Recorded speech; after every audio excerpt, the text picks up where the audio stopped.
the accused re-emerged from the ladies' toilet and again smiled at me.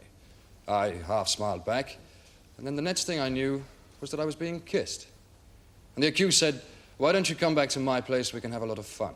In today's trial of the Queen against Lola Martin, the jury has been selected from members of the public, whose names appear on the electoral register and who are eligible for jury service. And what happened then, Sergeant Lent? Well, I said to him, "What's your name?" And he said, Lola Martin. I produced my police identification and advised him that I was arresting him for soliciting. I took hold of his arm, and then, to my astonishment, he hit me, whacked me right in the chin. Just one moment, Sergeant. Was there any particular reason for your astonishment? Yes, ma'am. Up until that second, I'd thought that I was arresting a woman. But no woman could punch like that. Well, apart from the fact that Martin had just emerged from the ladies' toilet, what caused you to think you were arresting a woman? His clothes, wig, everything. He was dressed as a woman. You were telling my lord and the jury about when the accused hit you. What happened after that? Well, I grabbed him again and we struggled out into the main bar of the club. Detective Sergeant Wilson came to my aid and we hustled Martin outside and into a police car. He was taken immediately to Fulchester Central Police Station and a short while later charged with persistently importuning for an immoral purpose. I also charged him with assaulting a police officer in the execution of his duty. The two charges that bring us here today. Did the accused say anything when he was charged? Yes, he did.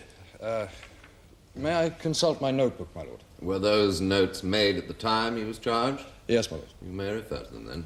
Thank you, my lord. After I had charged him with importuning, he said, "Girls will be boys, and boys will be girls. It's a mixed-up, muddled-up, shook-up world except for Lola." Sergeant Lent, this club where you were arrested, the accused, Verities, I believe it's called. Yes, my lord. Would I be right in assuming it is, amongst other things, a drinking club? Yes, it is. Had the accused been drinking? No, my lord, I gather he does not drink alcohol. I see. Would you repeat the remarks he made after he'd been charged with importuning? Girls will be boys. Boys. And boys will be girls. Girls. It's a mixed-up, muddled-up, shook-up world. Shook-up world. Except for Lola. For Lola. My lord. I cannot find the medical report on him. If I might offer some assistance, my lord. I'd be grateful for assistance from any quarter, Mr. Lee. Well, the words quoted by the detective sergeant, which we accept as having been uttered, although they do not form part of any official statement by my client, these words form part of a popular song of a few years ago. The song is entitled Lola. More particularly, my client has been known by the name of Lola Martin for nearly 10 years. If my learned friend has no objection, I will not wait until I examine this witness before offering, as an exhibit, copies of the sheet music of this song. Mrs. Forrest? I have no objection. No, this will become exhibit number 7. Would you give the witness a copy, please? No. I think my learned friend will find what she's looking for on page 7, my lord. I'm obliged, Mr. Lee. The song is called Lola by the Kinks. Ah, yes, here we are. Those are the words on page 7 that the accused uttered, Sergeant. Yes, ma'am. Mr. Lee. Yes, my lord. The sex of your client is male, is it not? Yes, male, my lord. And who or what are the Kinks? The group, my lord, who originally recorded Lola, the words and the music were written by a member of the group. Yes, I see. Thank you, Mr. Lee. Continue, Mrs. Forrest. Did the accused say anything else after he had been charged with the first offence? No, but he kept blowing me kisses. He did what? He kept blowing me kisses, my lord. How exactly did he do that? Like that, madam. Thank you, Sergeant. Did he make any written statement? No, he didn't. And was he a short while later charged with the second offence, that of assaulting you? Yes, he was. He made no comment and declined to make any written statement. Thank you very much, Sergeant. You were not, of course, in uniform at the time of the alleged offences, were you, Sergeant? No, sir, I was in plain clothes. On duty? Yes? Prior to the commencement of this trial, I requested that you attend with the clothes that you were wearing that evening. Do you have them with you? Yes. Here they are. I assume that you wish to examine them? You assume incorrectly, Sergeant. I want you to go and put them on. My lad. Yes, just a moment, Mrs. Forrest. Mr. Lee, why do you wish to see the sergeant in those clothes? I want the jury to see him in those clothes, my lord. They form a crucial part of the defence. I want the jury to see exactly what confronted my client when he stepped out of the toilet and made his way back to the bar. I would also request that the witness be asked to rearrange his hair so that it conforms with his appearance on the night of the alleged offences. Do you have any objections, Mrs. Forrest? Yes, my lad, I most certainly do. First, on consideration, my lad, I withdraw my objections. Well, that overcomes that hurdle. Sergeant, if you would be so kind to retire and put on those clothes. And adjust the hair, my lord. You're being a little previous, Mr. Lee. I was coming to that. And adjust your hair. I will take a short adjournment. Would you mind explaining to my lord and the jury exactly why you were dressed in that manner on the night of the alleged offences? At that time, I was on secondment to the CID division of Fulchester. On the night in question, I was keeping surveillance with Detective Sergeant Wilson of the CID on the Verity Club. Was Detective Sergeant Wilson similarly attired? Yes, he was. Sergeant, exactly why were you and your colleague in that club on that particular night? My lad, the reason that the two officers were in that particular club on that particular night has nothing to do with the case.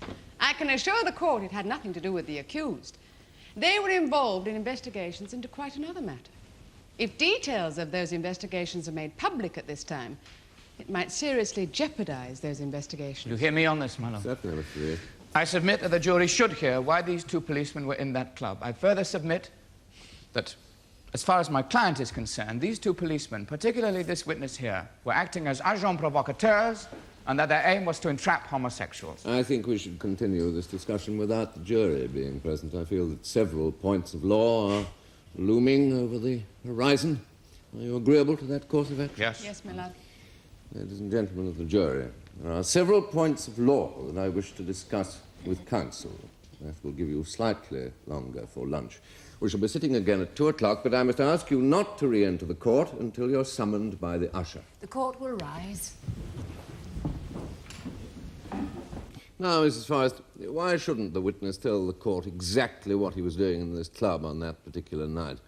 My lad, he was at the time in question working with the drug squad. Information had been received that a large consignment of cannabis was going to change hands that night in the club. Because of the furore that accompanied Martin's arrest, the drug surveillance was called off. I understand the drug squad believed the exchange may still take place. If details of the squad's activities are made public at this time, they may well lose the opportunity of apprehending a drug ring. I note that you've already asked for and been granted 3 adjournments of this trial. Were those adjournments asked for because of the drug squad's activities? Yes, my lad. And despite those lengthy adjournments, no drug peddlers have been apprehended in this Verities Club. That is correct, my lad. In that case, I feel the witness should advise the jury why he was in that club. It's been said many times before, but it cannot be said too frequently. Justice must not only be done, it must be seen to be done. We don't want any hole and corner aspects. Now then, Mr. Lee, what's this about agent provocateur? My lord, I know nothing of drug peddlers operating at Verity's Club, but one of the keystones to my defence is that these two police officers went to the club with the express purpose of entrapping homosexuals. I submit that this is why they were dressed in that manner. I further submit that Detective Sergeant Lent deliberately provoked my client into breaking the law. My lad, the defence of entrapment does not pertain in this country.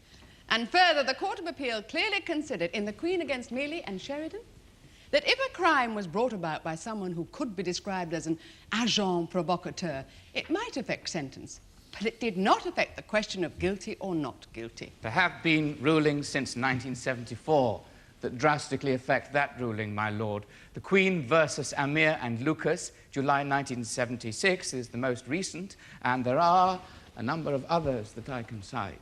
Thank you, Mr. Lee. I came prepared. I am aware of the modifications of the Court of Appeal's ruling. It seems to me, Mrs. Forrest, that with regard to the role of alleged agent provocateur, each case should be judged on its own particular merits.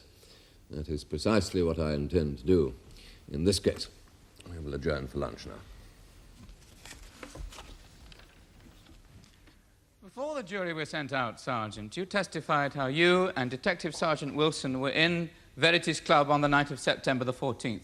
Now, my lord has ruled that you should answer the question my learned friend objected to. Exactly why were you there on that particular night? Acting on information received, we had been advised that a large consignment of drugs would be changing hands in the club on that particular evening. What kind of drugs, Sergeant? Cannabis. Was my client suspected of being involved in this drug ring? As far as we were concerned, all the customers in the club were suspect. Commendable. Let me put it another way. Have you, since that night, obtained a single shred of evidence that links Lola Martin with illicit drugs? No, sir. No. I'd like to ask you about your appearance, your attire. Is it normal to wear such clothes when engaged in undercover operations? Of course it is. The clothes vary depending on the nature of the work. We'd hardly expect to make any arrests dressed in uniform. The Club Verities is a drinking club, I believe. Yes, it is. You would agree with me that the bulk of the clientele are homosexuals, that it is well known in Fulchester as a gay club? Yes, they're not all gay, but most of them are.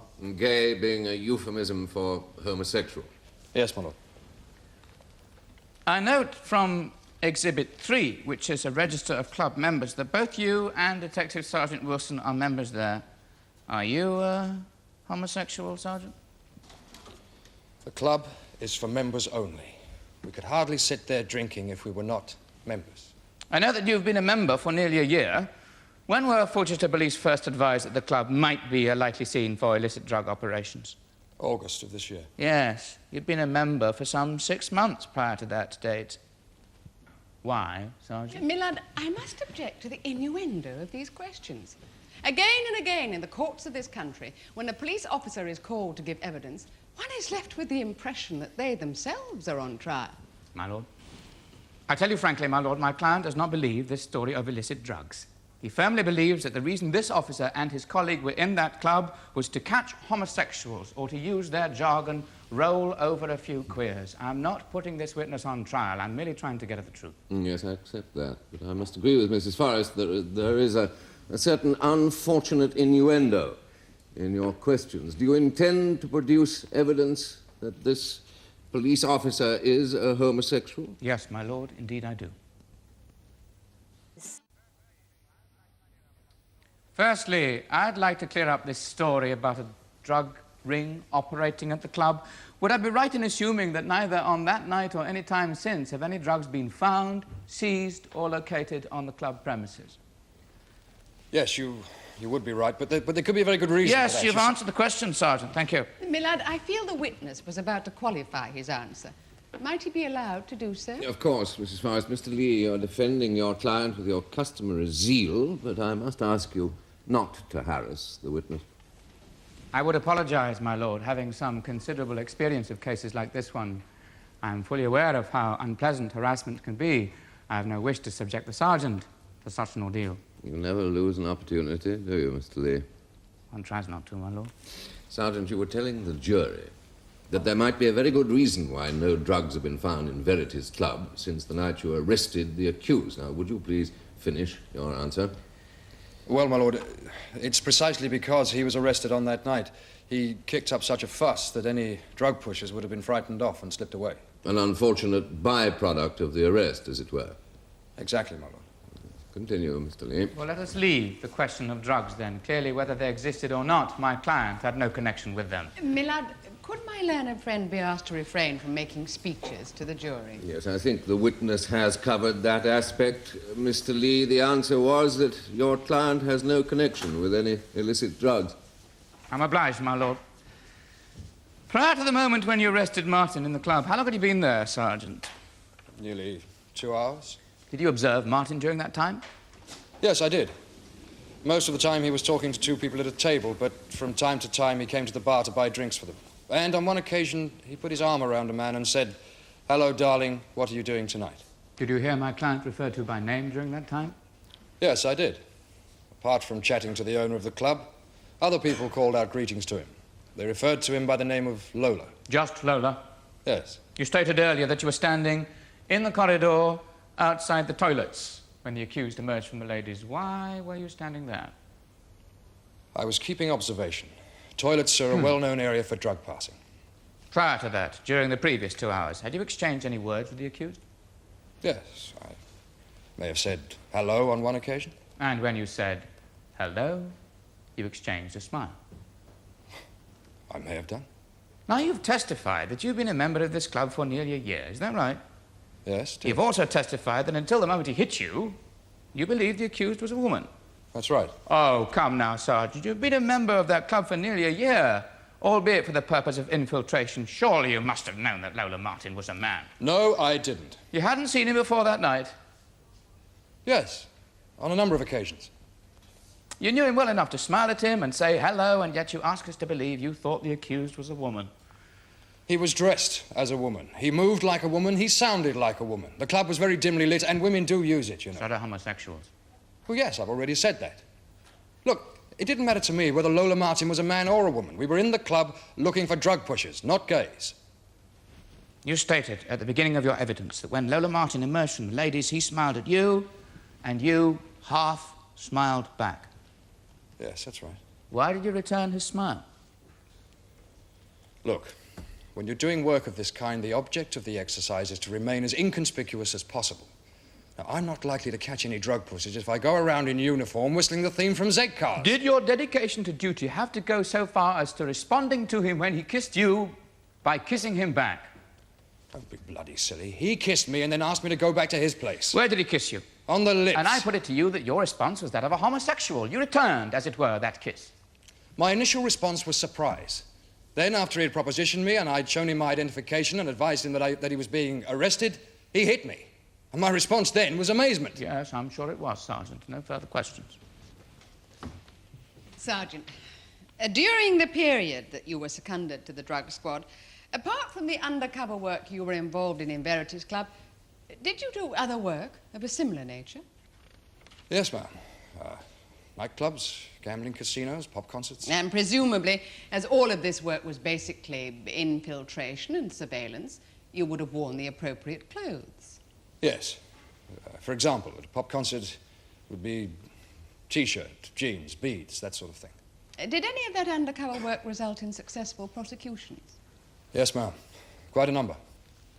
Presumably, nobody saw fit to accuse you of being a hippie, a drug addict, or a gangster? Really, my I lord? withdraw the question, my lord. If my learned friend is so concerned with legal niceties, might she be asked to practice what she preaches and refrain from making speeches to the jury? Clearly, she's here to obtain a conviction. I am here to obtain a hearing of this case. That will suffice from both of you. We are all here to obtain justice for the accused. Displays of acrimony are not calculated to achieve that aim. Now, Sergeant, a suggestion has been made that on the night in question, you were functioning as an agent provocateur, that while being employed to detect suspected offenders, you were also engaged in tempting, specifically the accused, to commit crime, that of soliciting. Now, leaving aside the merits and demerits of that particular argument, have you, on any previous occasion, been officially involved in that role? Yes, my lord. 2 years ago, I infiltrated a group of political extremists by posing as someone who was sympathetic to their cause. And what about your earlier work with the drug squad that Mrs. Forrest was just asking you about? Well, I don't know if that comes under the heading of agent provocateur, but, well, one poses as someone wishing to buy drugs, as someone who is into the drug scene. And are you familiar with the guidelines laid down by the Home Office with regard to police working in this area? Yes, my lord, I am. Would you consider that in this case you overstepped those guidelines? No, my lord. I most certainly did not. I was not in the club to entrap homosexuals. Thank you, my lad. I have no further questions. I call Edward Linger. I've been a journalist for over 20 years, and at the moment I'm working freelance. Were you on the night of September the 14th in a Fulchester club known as Verity's? Yes, I was. I was there with Lola Martin and a Dr. Burlington. Was that a chance meeting? No, it was by arrangement. Well, appointment, that is. Was the accused known to you prior to that date? No, the meeting had been arranged by Dr. Burlington. Oh, for what purpose?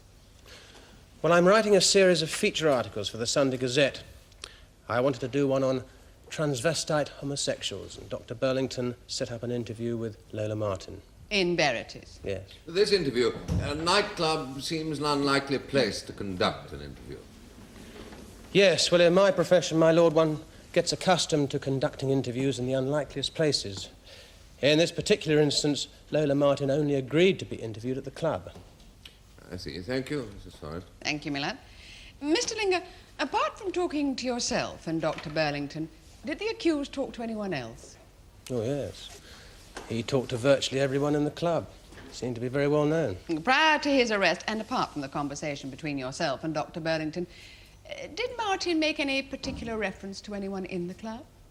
Yes, there were a couple of young guys there, and it was obvious that Lola Martin had taken a fancy to one of them.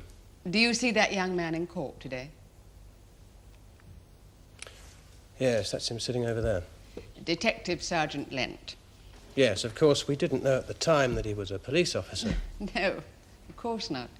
Why was it obvious that Martin had, well, to use your own words, taken a fancy to him? Well, the various remarks he made about him during the course of the evening. Well, as none of the jury, to my knowledge, were in the club on that particular night, do you think you could enlighten my lord and the jury as to exactly what the accused said about Detective Sergeant Lent? Yes. He said that Lent had a nice body. He also said, I fancy him. And later on he remarked, he wants to know, you know. Oh, and then just before he went out to the toilet, he said, I won't need my electric blanket tonight. I think I'm on a promise with that one in the leather jacket. You're quite sure he said all those things? Oh, yes, I'm quite sure. I wrote it all down at the time. You wrote down what he was saying? Well, yes, my lord. I was interviewing him at the time, and they struck me as very good copy. Do you recall anything else in relation to the accused and Detective Sergeant Lent? What do you mean, prior to his arrest? Yes, I do. Yes, at one point, Martin said hello to him and gave him a big smile, and the copper said hello back to him. Oh, Martin was delighted. During the course of your interview with Martin, was the subject of male prostitution referred to? Yes, it was. Do you recall any of the remarks that the accused made? I recall all of them. I wrote down his comments. He said a great deal on the subject, but basically he said that he never sold his body, but that from time to time he did go out cruising. You mean sailing? No, my lord, it's a homosexual term meaning to go out and seek another man either in clubs, bars, or on the streets. When Martin went to the toilets, can you recall where Sergeant Lent was? No, my lord, I cannot.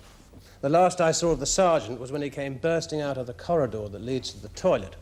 He was struggling with Lola Martin, who shouted out, "Grab your handbags, girls. It's a raid." Girls will be boys and boys will be girls. It's a mixed up, muddled up, shook up world. Except for Lola. La la la la la. Well, I left home just a week before, and I'd never ever kissed a woman before. The cases in Fulchester are fictitious. Join us tomorrow when The Queen against Martin will be resumed in the Crown Court. I'm not the world's most masculine man, but I know what I am, and I'm glad I'm a man, so it's la la la la la.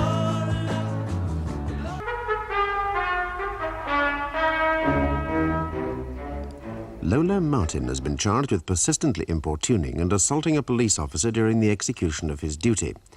At the close of yesterday's hearing, reporter Edward Linger gave evidence concerning the arrest of Martin. The case resumes, with Linger being examined by the prosecuting counsel. The jury in this trial has been selected from members of the public whose names appeared on the electoral register and who are eligible for jury service. Mr. Linger, you were telling my lord and the jury at the moment when the accused appeared back in the main club area, struggling with Detective Sergeant Lent and shouting, "Grab your handbags, girls. It's a raid." That's right. What happened next? Well, there was a certain amount of confusion at the club. Some of the members laughed. Others screamed, ran for their coats and got out. Another man dressed in leather, who I learned later was also a detective, grabbed Lola Martin, and the two officers bundled him out of the club. Well, what did you do? Well, I accompanied Dr. Burlington to Fulchester Central Police Station. And a short while later, we both made statements. Mr. Linger, I'm much obliged. Mr. Linger, as I understand you, prior to that night, the night of Lola Martin's arrest, you'd not met my client. That's right, yeah. And your introduction was effected by Dr. Burlington. Yes, that's right. With this article you intended to write on transvestite homosexuals, what was your basic approach to the subject? Well, how do you mean? Well, was it sympathetic to the problems that confront homosexuals in our society? It's a factual piece. Yes, but what, to use your newspaper parlance, was your angle? There was no angle, just a factual piece of reporting. Were there to be any photographs of Mr. Martin contained in the article? Yes, there were. Photographs of him dressed as a woman? Yes, that's right. Is that why he was dressed as a woman on that particular evening? Yes. I'd arranged for a photographer to join us at the club later. But Martin got arrested before we had a chance to take any photos. But you planned to take photos of Lola Martin in the club? That's right. He was quite agreeable. Now, you told my lord and the jury yesterday that this article was one of a series of feature articles that you were writing for the Sunday Gazette. Were the others merely factual ones, too? Yes, they were. They're about various aspects of our modern society. Would you describe them as sensationalistic? Certainly not. I'm not that kind of journalist. Oh, aren't you indeed? How much money were you being paid for these articles? Millard, is that question entirely relevant? My lord, I contend that it is highly relevant, and I assure you I will be able to demonstrate why. Very well, Mr. Lee. Mr. Linger, would you answer the question? But what I earn has got nothing to do with this case. I direct you to answer the question. £1,000 per article. I'm sorry, I beg your pardon? £1,000 per article. How many articles? 8. £8,000. How much had you agreed to pay Lola Martin for all the information he gave you to form the basis of one of these articles? I hadn't agreed to pay him anything. I don't work like that. No, indeed you don't. I put it to you that the only reason he agreed to help you was because you and Dr. Burlington advised him that the article would be sympathetic, reasonable and fair with regard to homosexuals in this country. I told him he'd get a fair crack of the whip. Under the circumstances, a bizarre phrase. You told him that you would report his views accurately, did you not? Yeah, something like that. And just now you said all of these articles were factual and certainly not sensationalistic. Yes, that's right. My lord, I would like to introduce these articles as exhibits at this point. Millard, I object. Those articles have no bearing on this case. They were written prior to the night that these offences took place. My lord, firstly, I wish the jury to be able to judge the calibre of this witness. Secondly, I contend that Linger's views, as expressed in these articles, had a direct bearing on the events that took place on the night of the alleged offences. Very well, Mr. Lee. Might I see a copy of these articles? Certainly, my lord. Oh, and Usher, if you could give a copy to the witness, please. These will become Exhibit 8. Now, Mr. Linger, if you could look at the first article in the Gazette, dated August the 8th, would you say that it was factual, sensationalistic, and without an angle? Certainly. Yeah. The article is headed The Misalliance of Drugs, Sex, and Pop Music. It contains intimate details of the private life of a leading pop singer. That's right. Details that he gave me himself. It also contains a damning criticism of that singer. Did he criticize himself as well? Are those comments also his? Well, I had to knit the whole thing together. Yes. August the 15th, your article is headed The Casting Couch Syndrome. This one deals with a rising young actress who's the mother of an illegitimate son, a fact that you had unearthed and confronted her with. Millard, must we endure more of this? My lord, I'm gratified to see that my learned friend shares my disgust. I would now like the witness to turn to the last item in this little bundle, the article written by this witness about Lola Martin. How'd you get hold of this? It hasn't been published yet. The paper's waiting for this trial to finish. Where'd you get these copies? Is this the article you wrote as a result of interviewing the accused in that nightclub? Yes, my lord. This will become a separate exhibit, Exhibit 9. This was the article that was going to give Lola Martin a fair crack of the whip, that was going to report his views accurately with sympathy and fairness. It is entitled The Sad Twilight World of Lola Martin. Look, don't you moralise to me, Mr. Lee. I give the public what they want. Circulation has gone up by over 80,000 per week since these articles started coming out, and you stand there making snide remarks about how much I get paid to write them. What are you implying, that I've exploited your precious client? He's paying you to defend him, isn't he? I mean, if I'm exploiting him by writing this, what the hell do you think you're doing? Defending him, Linger, defending him. I put it to you that you obtained this interview with him under false pretenses. And during the course of the evening, he was handed a copy of one of the previous articles by the owner of the club, and then when he realized just what you were up to, he became distraught, and then he said, "Right, you bastard, if you want a screaming queen, you can have one." I don't remember that. But your shorthand notebook, Linger, the one you so faithfully recorded all his remarks in, the one that was so invaluable to you when you were being questioned by my learned friend, isn't that remark in there? I wouldn't write something like that down. No, it wouldn't make good copy, I suppose. No further questions. But you do recall that he remarked that Detective Sergeant Lent had a nice body. Yes? That the accused, talking of the officer, said, "He wants to know, you know, and I won't need my electric blanket tonight. I think I'm on a promise with that one in the leather jacket." Yes, he said all that. And he also said, did he not, that from time to time he went cruising, seeking out other men in clubs and bars and in the streets to have sex with?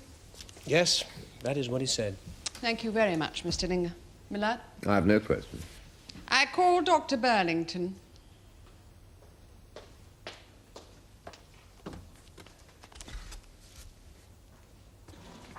Would you tell the court your qualifications?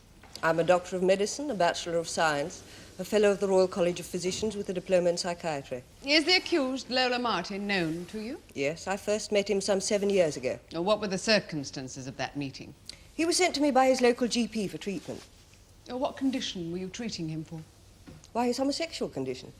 He was disturbed and distressed because of his perversion and required help. How long was he a patient of yours?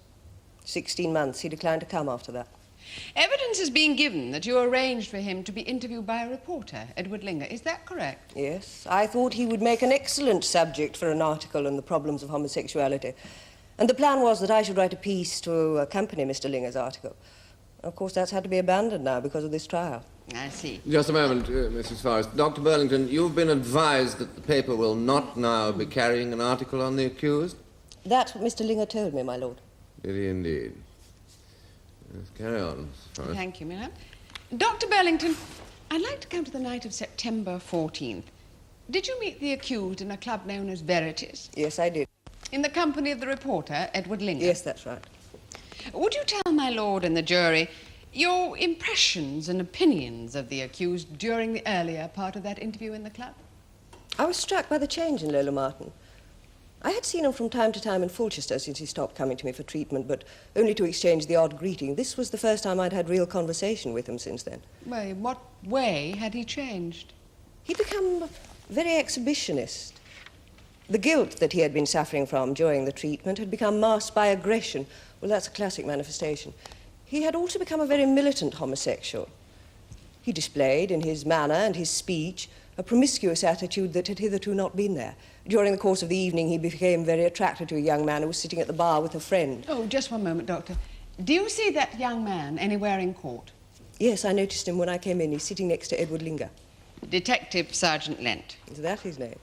I gathered later that he was a policeman, but I didn't know his name. You were telling my lord and the jury that during the course of the evening, the accused became very attracted to the officer. Do you mean sexually? Yes, I do. Lola made various remarks indicating that he would like to take the young man to bed. Do you recall any of them, the remarks the accused made? Oh, there were so many of them. One of them was, what a lovely piece of rough trade. I must have him. Oh, rough trade is a homosexual term, my lord. It's used to define men of a particular attitude and a particular dress. Can you be more specific? Well, someone dressed as that policeman was at that night in the club. Black leather, masculine appearance. Does that help? Yes, the jury have seen an example of that during this trial.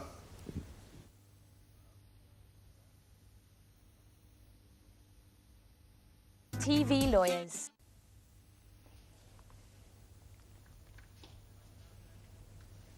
If I could now turn to this treatment you gave my client, Doctor, I believe that you told my learned friend that you first met Lola Martin some 7 years ago. Yes, that's correct. And that you were treating him for his homosexual condition. Yes. Why? I beg your pardon? Why did he need treatment? He came to me for help. Do you consider all homosexuals should be treated? Homosexuality is a deviancy from the norm. And what is the norm, Dr. Burlington? Heterosexuality. Really? Yes, really. Who said so, Dr. Burlington? Look, I haven't come here to debate deviancy. I am accustomed to this technique of putting the expert on trial. Don't defend him by putting me on trial. Dr. Burlington, please accept the apologies of an amateur. I've not had the benefit of your medical education. I therefore feel unable to term homosexuality as a, how did you phrase it, a perversion. I equally feel ill-equipped to term it as deviant behavior. These are terms that you, the expert, used when being examined by my learned friend. I want to know your source of information, your right, your justification for using such terms to describe a fellow human being. Really, my lad, I must protest. And so must I, my lord, not merely at the chauvinism of this witness, but at the interruption of my learned friend. I allowed her to examine this witness without a single objection, despite the fact that I found her subjectivity nauseating. I refer, of course, to the witness, not my learned friend. My lord, I asked for the basic right to question this witness on some of the assumptions that were drawn on during her examination by prosecution. Mr. Lee, I must ask you to refrain from personal comment of that nature.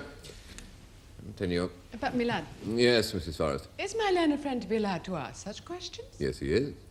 The doctor is clearly an expert witness, and we are here to ascertain certain facts and certain truths. I'm obliged, my lord. Doctor, the law, in its infinite wisdom, decided some years ago that homosexuality between consenting persons over the age of 21 was legal. You have termed it perversion and deviancy. I want to hear you justify that assertion. I've no need to justify that assertion, Mr. Lee.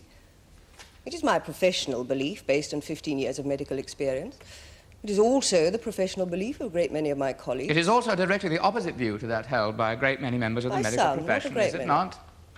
It is generally accepted, not only in the medical profession, that homosexuality is a perversion, a deviation from the normal sexual behaviour pattern. Therefore, taking even the most conservative of estimates, there must be quite a number of perverts right here in this courtroom. Oh, I wouldn't know about that. No, of course not. You would accept that there are probably some 7 million homosexuals in this country. Estimates vary wildly. Yes, well, would you accept that we are talking, as far as homosexuality in the British Isles is concerned, of a number that is in millions? Oh, yes. And these are all perverts, deviants? Yes, in my opinion. Now we begin to progress, Doctor. In your opinion. I would like you to tell my lord and the jury exactly what treatment you gave Lola Martin when he was sent to you by his local doctor. Initially, he attended psychoanalytic group therapy. Yes, I gather a similar form of treatment is often used to treat people suffering from a neurotic illness. Yes, that's right. Now, in the group that you placed Lola, were all the others homosexuals? No, by no means. So he might well have been subjected to the prejudices and ignorance of the heterosexual group members. Well, that was not the intention. In my view, at that time, Lola Martin was neurotic. It was logical, therefore, to incorporate him within a group of neurotics for therapy. Yes, but this would, of course, confirmed in his mind that homosexuality was a neurosis. Well, I believe that in many homosexuals it is. You see, prior to his treatment, Martin had been isolated. He'd had very little opportunity to talk over his feelings or his fears. Yes, I'm sure that we would all approve of that, but equally there is a danger in group therapy that someone like Lola Martin would be confronted with views that would reinforce the belief that he held at that time that homosexuality was a deviancy. Well, I wouldn't call that a danger. I would call that a very real, hopeful chance. When a patient comes to me in a mentally disturbed condition because he's not conforming to the norm of society, it's my job to help him to conform. Yes, but did it ever occur to you to help him adjust to his sexual inclinations, to accept them, to come to terms with them, to live happily with them? Well, I don't consider it my job to help deviants to become happy deviants. It's my function to help them towards normality and ensure they accept that happily. Well, with regard to the group therapy and taking your view of what your job is, were you successful? No, I wasn't. Did you try any other forms of treatment? Yes, I used aversion therapy in Lola Martin. Will you explain to my lord and the jury exactly what aversion therapy is and exactly how you applied it to Lola Martin, please, Doctor? Well, the basic aim is to build up within the patient an aversion to the particular deviation that's troubling him or her. It's been used on alcoholics, drug addicts, compulsive gamblers, a whole range of deviations, in fact. But I must stress that this treatment is never compulsory. It's only given to patients who have volunteered for it. Could you tell us exactly how it was applied to Lola Martin? Certainly. In addition to his homosexual desires and feelings, Lola Martin evinced a decided tendency towards transvestism, cross-dressing, wearing women's clothes. I asked him to bring photographs of himself dressed as a woman to my clinic and photographs of men with whom he had had love affairs. He was given an injection of an emetic, in his case, apomorphine. He was then shown the photographs. He then vomited violently. The process was repeated on a number of occasions. It was, of course, the drug that you injected into him that caused the vomiting and not the photographs he was shown. Well, yes, of course. The basic idea is to build up in the patient's mind feelings of nausea rather than excitement at such images, ultimately to deflect them from their homosexual and transvestite tendencies. Was this form of treatment successful with Lola Martin? No, it wasn't. Did you try any other forms of aversion I subsequently used electric shocks instead of the injections. Was this successful? He discontinued treatment before it was completed. Dr. Burlington, would I be right in thinking that aversion therapy as a treatment for the homosexual condition has been largely discredited? Discredited? In what way? Well, it's proved unsuccessful. On the contrary, there have been some remarkable successes. But surely there have also been some remarkable failures, and many patients apparently cured have lapsed to a life of homosexuality. Yes, well, of course, there's conflicting evidence. But for my part, I feel the treatment is very well worth persevering with. Well, would you agree that to destroy a person's homosexual sexuality doesn't automatically mean that you replace it with a heterosexual substitute? You may end up with a human being impotent and frustrated. Yes. Yes, that is true. But one can't stand by and do nothing when a patient comes asking for help and is distressed because of the aberration they're suffering from. You firmly believe that for Lola Martin to dress in women's clothes is an aberration? Are you suggesting that it's normal behaviour? Well, if there's any logic to your point of view, surely you are suffering from the same aberration, the same deviancy. Oh, really, my lad? My lord, I'm merely pointing out to the witness and to the jury. Would you step out of the witness box, please, Doctor? That the doctor is standing there dressed as a man. She's wearing a man's suit. Thank you, Doctor. Really, my lad, that's absolutely irrelevant. Millions of women dress as the doctor is dressed. They are not considered to be deviants or suffering from aberration. I believe that is precisely the point that Mr. Lee is making. As your lordship pleases.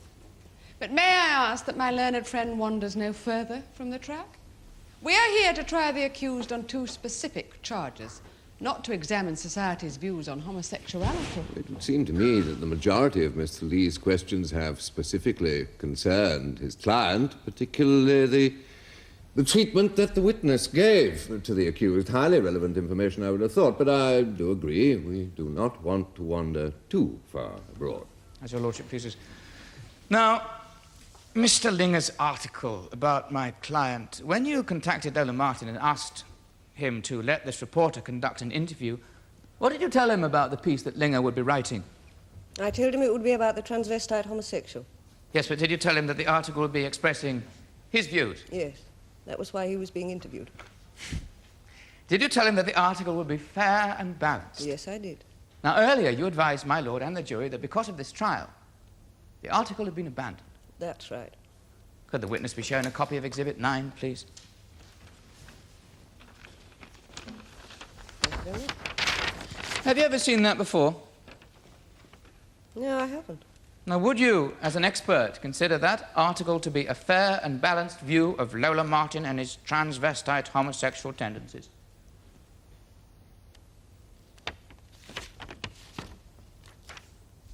No, I certainly would not. Do you recall a particular moment during that evening in the club when Lola Martin was handed a newspaper article by the owner of the club? No, I'm afraid I don't. Oh. Now, when being questioned by my learned friend, you described Lola Martin, his manner that evening, as being promiscuous in his manner and his speech. You also said that he was aggressive. I put it to you that he only began to behave in that manner towards the end of the evening. Certainly his behaviour became more erratic towards the end of the evening. After he'd been shown a previous article written by the reporter and after he'd realised just what kind of an article was going to be written about him. Well, I know nothing about him having been shown any article, but certainly he became very belligerent towards Mr. Linger and myself. He accused us of exploiting him. Did he really? Yes. Paranoia is very common amongst homosexuals. Illusions of persecution, you mean? Yes, I do. Were you being paid by the Sunday Gazette for the contribution you were making towards that featured article? Yes. How much? £200. The homosexual industry appears to be booming. Doctor, have you recently returned from a lecture tour of the United States? Yes, I have. Lecturing, I believe, on homosexual and transvestite deviancy. That's right. I gave 15 lectures on that subject at various universities. Now, one newspaper report I have here, the San Francisco Post, states that you were paid $1,000 per lecture. Is that accurate? Yes, it is. And I was also paid expenses if we're going to have an examination of my earnings. Presumably the views you expounded on that lecture were similar to the views that you have aired here today? Yes. Of course, the questions the students asked me were considerably more intelligent than the questions I've been asked here today. In that case, Doctor, I will refrain from asking any further questions. Millard? Not wishing to demonstrate my own stupidity, Mrs. Forrest, I will decline the opportunity of questioning this witness. Now, that is my case, Millard. I call Lola Martin. Mr. Lee, I assume that your examination in chief will be a lengthy one. Yes, my lord. In that case, I will adjourn until tomorrow. Girls will be boys and boys will be girls. It's the mixed up, muddled up, shook up world. Except for Lola, la la la la la. Well, I left home just a week before, and I'd never ever kissed a woman before. The cases in Fulchester are fictitious. Join us tomorrow when The Queen against Martin will be concluded in the Crown Court. I'm not the world's most masculine man, but I know what I am, and I'm glad I'm a man. So it's Lola, Lola, Lola.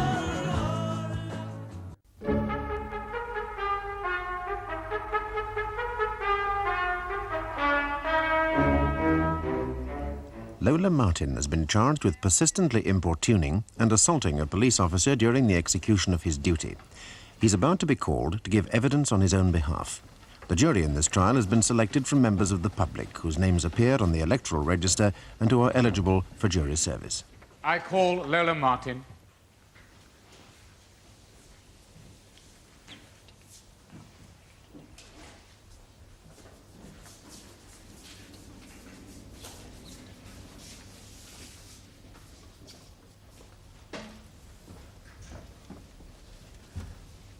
Who are you?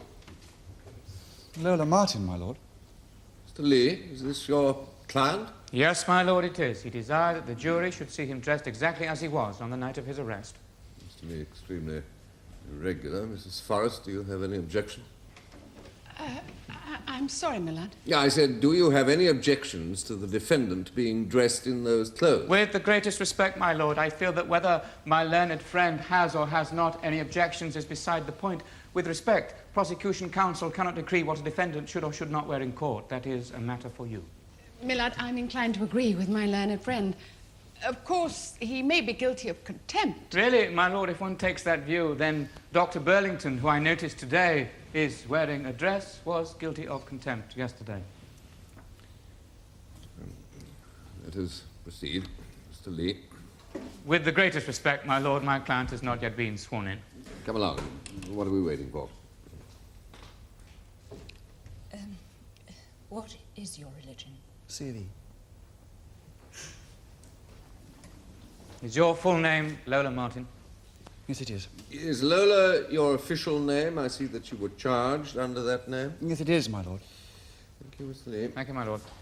You've heard yourself described in court as a transvestite and a homosexual. Do you accept those descriptions as being accurate? Yes, I do. I have also heard yourself described as a deviant suffering from a sexual aberration. Do you accept those descriptions as being accurate of you? Certainly not.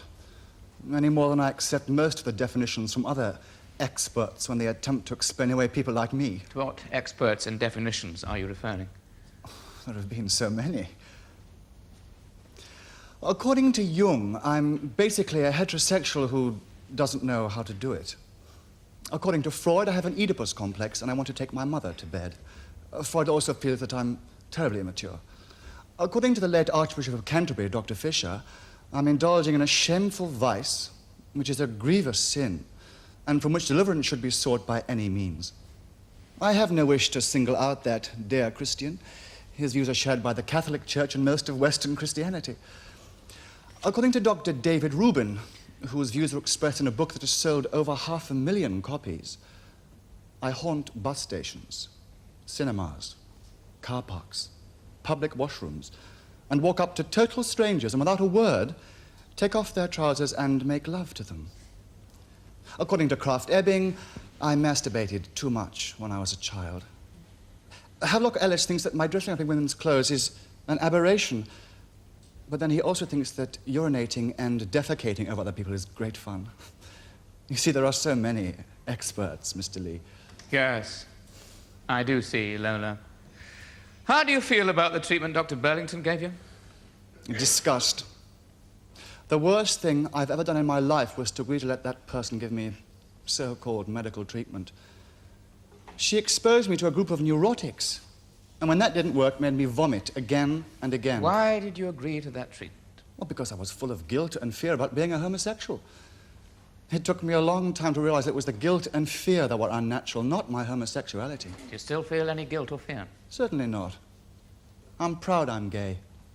I have a basic human right to be gay. I have choice, real choice. I don't know about the psychological reasons or the physiological reasons. I don't know about the chromosome reasons, but I do know what I am. I am a homosexual. Now, feeling the way you do about Dr. Burlington, why did you cooperate and agree to be interviewed at the club? Because no matter what my personal feelings about Dr. Burlington and the kind of medical view that she represents were, I had a duty to speak up for the oppressed minority of which I'm a member. You mean the homosexuals in this country? Yes, I do. Although, when you remember that it has been publicly stated that this so-called minority of which I'm a member is greater in this country than the number of Jews or Roman Catholics, one begins to wonder whether that minority might not well be a majority. Certainly, if every gay person in this country was to have the courage to stand up and be counted, I think those who govern us and who make the laws by which we are forced to live might have a few shocks. But if every gay politician, every gay lawyer, every gay probation officer, train driver, surgeon, priest, miner, footballer, teacher, and all the rest of them would only stand up, oh, who knows? It might be the turn of the straights to be threatened. Now, this interview that you gave to the reporter at Verity's Club, what did you talk to him about? I talked about the way the medical profession in this country regards homosexuality as a sickness. I talked about the politicians of this country, who have one set of laws for the so-called normals and another set for people like me. What do you mean, another set for people like you? The same laws govern all our people. Well, I'm afraid they don't. If you're normal, and by normal I mean that you go to bed with people of the opposite sex, then, provided the person you're going to bed with consents, you can do it if you're 16 years of age or over. You can do it in Scotland and Northern Ireland. You can do it in the Merchant Navy. You can do it in any of the armed forces. You can advertise that you want to do it. If, like me, you are a homosexual, you are not allowed to do it in any of these instances. Although the age of consent for females is 16. The age of full legal adulthood is 18. The only item of legislation on the statute book where the age of 21 is retained as dividing line is for consenting male homosexuals. And that's what you were talked about when you were interviewed at Verity's Club? That, and a lot more besides. I talked about the oppression facing a gay person attempting to get custody of their children. About the way we are persecuted by the police. And did the reporter write all of this down? He certainly did. Kept saying it would make great copy. Yes. You've heard evidence given that during the course of the interview in the club, towards the end of the evening, your attitude became belligerent. Is that so? Yes, that is correct. Why was that? Why? Because I realized that I'd been conned. Ripped off. I beg your pardon? Oh, ripped off, exploited, my lord. And in a way, that's just what that pair had done to me. Certainly the reporter had. How did you discover this? Well, the owner of the club, Oscar, he asked me who the guy was, Linger, the reporter. I told him. He freaked. Then he showed me a newspaper with one of Linger's articles in it, and I freaked. What do you mean? Well, I realized that I'd been conned. That all Linger wanted to do was to exploit the fact that I'm gay. You know, the sort of thing. Titillate while they pontificate. Moralize while they sensationalize. So, what did you do? I went back and gave him a mouthful. I told him just what I thought of him. I said, right, you bastard. If you want a screaming queen, you can have one. Now, why did you say that? Because I felt bitter. I felt cheated. The only way I could think to hit back was the way I actually did. What did you actually do? I became what he'd come looking for. A raving, screaming queen. You know the sort of thing. I went rushing up to people, kissing them and shouting all those quaint words we homosexuals are supposed to be obsessed with. I thought if you wanted a cliché, you may as well get a good one. Now, you've heard evidence given that you commented on Detective Sergeant Lent. Do you accept that evidence as being true? Oh, yes. That's true. And this was part of the act you were putting on for the reporter, was it? Oh, no, that was no act. I fancied him. Did you? Oh, yes. He'd been looking at me all night. As far as I was concerned, he wanted to know. Now, you've heard that police officer's evidence. What do you have to say about his version of the events? Well, they are accurate. Except for the fact that he certainly did kiss me back. And he never showed me any police identification. Now, did you ask him to go back to your home? Of course I did. I thought he was gay. Did you hit him? Yes, I did.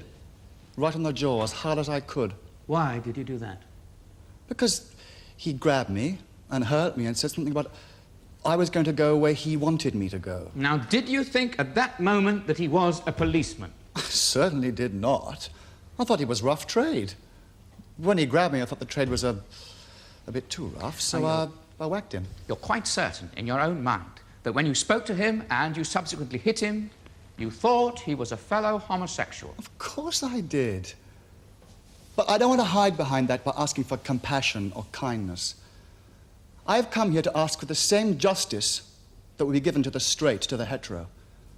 I thought he was gay. That's why I chatted him up. That's why I kissed him.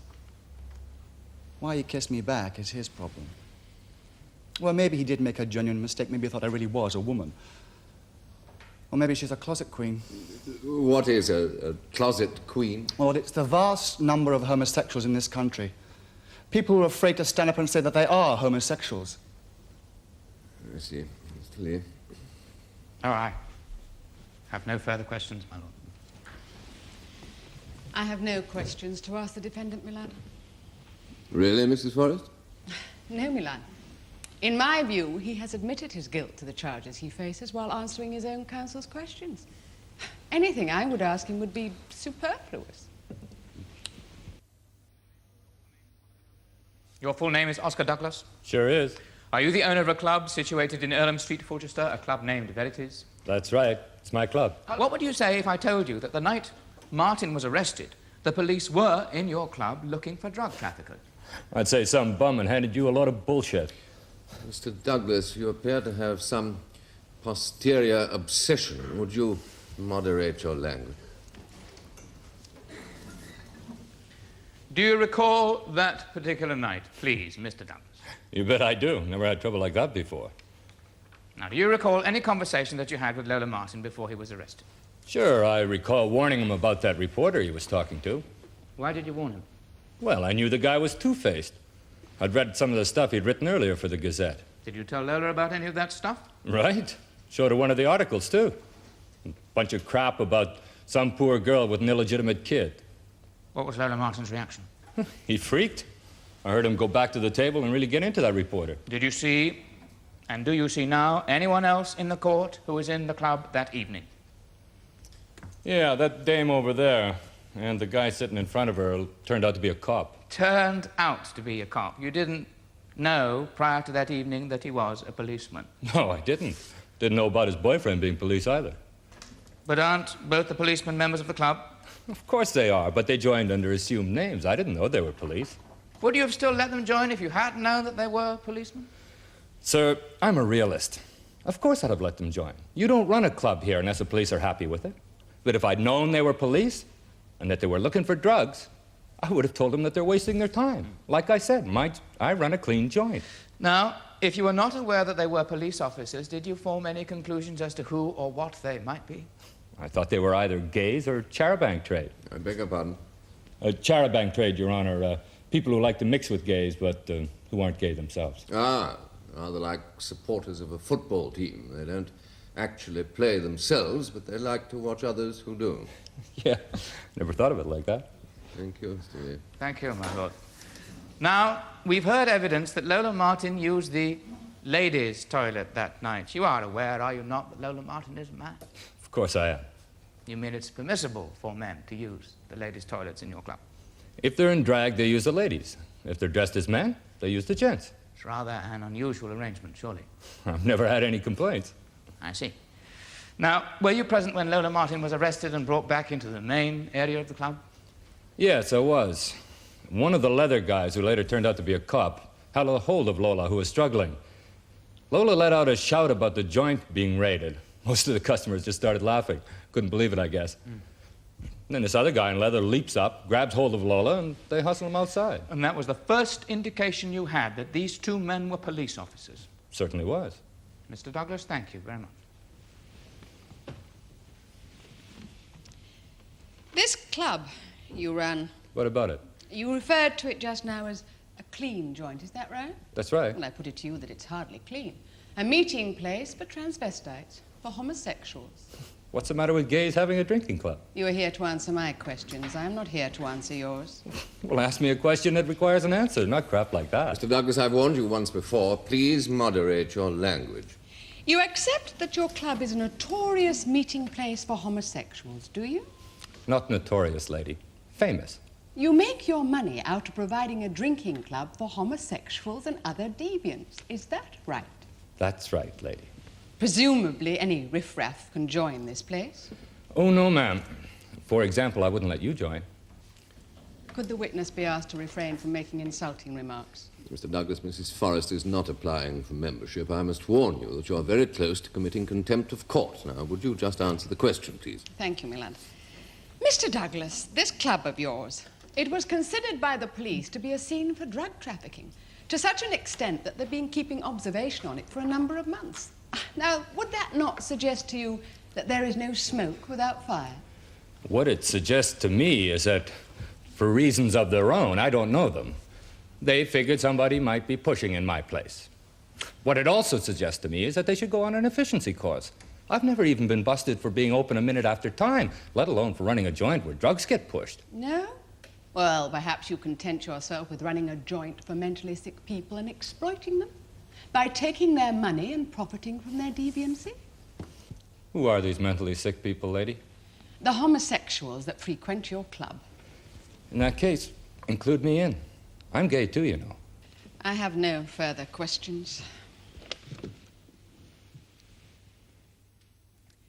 When I talk of the evidence, I do not mean what Kraft Ebbing wrote about homosexuals, or what the late Archbishop of Canterbury said of them. I refer to the evidence relating to the two offences with which the defendant is charged, namely, persistently importuning for an immoral purpose, and assaulting a police officer in the execution of his duty. You have heard the evidence of Detective Sergeant Lent, of how the accused said to him, "Why don't you come back to my place? We could have a lot of fun." You have heard that officer testify how when he attempted to arrest the accused, he was hit, and hit hard, of the struggle that ensued, so violent as a struggle that a fellow officer was obliged to go to Sergeant Lent's aid. Astonishingly, you have heard the defendant confirm that evidence. He agrees. He tried to pick up the officer with a view to having sexual intercourse with him. He agrees that he hit him. You will remember that I did not cross-examine the accused. Well, what was the point? He had freely admitted his guilt while being questioned by his own counsel. What is his defense? It is, I thought Sergeant Lent was a homosexual. I did not know he was a police officer. Well, the fact that Lent was indeed a police officer is absolutely irrelevant in this case. Martin is not the first person to appear in the courts of this country because he did not realize that a plain-clothes police officer was, in fact, a policeman. My learned friend may well talk to you of agents provocateurs police or their agents who encourage people to commit crimes they would not have otherwise committed. Well, in this case, as in all cases, you will take the law from my lord.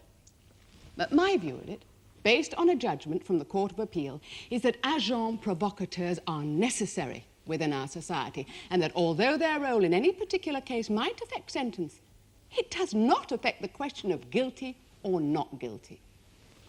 I believe that having considered all of the evidence in this case, you will be left with only one conclusion, that the defendant is guilty on both counts.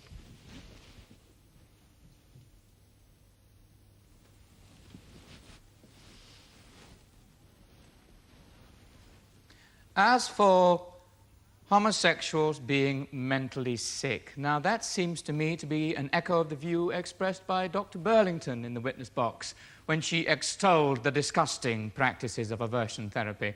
I find it ironic that the doctor has just returned from a highly paid tour of the United States, where she expounded her punitive views in some 15 colleges and universities. Ironic, because in 1974, the American Psychiatric Association removed homosexuality from its list of psychiatric diseases.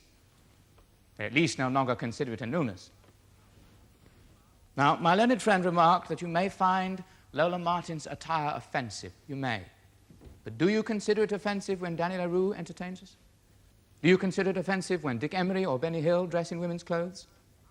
Was society outraged when the National Theatre in 1967 produced Shakespeare's As You Like It with an all-male cast? Many of them, of course, dressed as women. When men of the talent and reputation of Lord Olivier and Sir Alec Guinness performed as women, were you scandalized? Did you walk out of the theatres and the cinemas when Tony Curtis and Jack Lemmon cavorted in the movie Some Like It Hot, dressed as women? Do you ban your children from listening to The Who when they sing songs like I'm a Boy, or stop them watching singers like Mick Jagger or David Bowie when they appear in women's clothes? Do you picket the theatres during the pantomime season because of the panto dames? Men dressed as women. Verities is a club for homosexuals. My client is a homosexual. He saw that policeman dressed in a classical homosexual outfit. He smiled at the man who smiled back. He kissed the man and has sworn on oath that the police officer returned that kiss. Now, you will have formed your own opinion of Lola Martin, but I venture to submit that whatever that opinion, you will agree with me that he's an honest man. I contend that Lola Martin was incited to break the law by that officer. Now, with regard to the Court of Appeal ruling that the use of agents provocateurs is acceptable, I would remind you that that court ruling was made in 1974. It has been considerably modified since that date. I would refer you to two cases this year. In July 1976, at the Old Bailey, two men were charged with dealing in cannabis worth £14,000. They were acquitted after direction from the judge. He didn't even bother to send the jury out. They were acquitted by Judge Gillis after it became clear, during the course of the trial, that the two defendants had been tricked by an agent provocateur. In September of this year, a jury returned a verdict of not guilty in a case involving alleged importuning in a men's lavatory. They returned that verdict after the defense counsel's insistence that the police officer in this case had acted as an agent provocateur. Now you may agree that Detective Sergeant Lent played the same role in this case. If you do, you must acquit my client on both charges. If you believe that Detective Sergeant Lent enticed the accused, if you believe that the police officer encouraged him, then it is your duty to acquit the defendant. Both counsel have expressed their views concerning the role of agent provocateur. Clearly, there is a divergence of opinion, not only between counsel, but also between the various law opinions that they cite. I direct you that each case must be taken on its own particular merits. There are guidelines laid down for police officers in this area. That line clearly distinguishes between acceptable cooperation with suspects and unacceptable provocation to commit offences. I leave it to you to determine whether the police stayed on the right side of that line or whether they ventured over it. I must ask you now to retire, elect a foreman, and consider your verdict. Will your foreman please stand? Just answer this question, yes or no. Have you reached a verdict upon which you are all agreed? Yes. On the first count of persistently importuning for an immoral purpose, do you find the defendant Lola Martin guilty or not guilty? Not guilty. On the second count of assaulting a police officer in the execution of his duty, do you find the defendant Lola Martin guilty or not guilty? Not guilty. Lola Martin, you have been acquitted on both counts. You are free to leave this court. Girls will be boys and boys will be girls. It's a mixed up, muddled up, shook up world. Except for Lola, la la la la la. Well, I left home just a week before, and I'd never ever kissed a woman before. But Lola smiled and took me by. The cases in Fulchester are fictitious, and our cameras return to bring you another leading case from the Crown Court.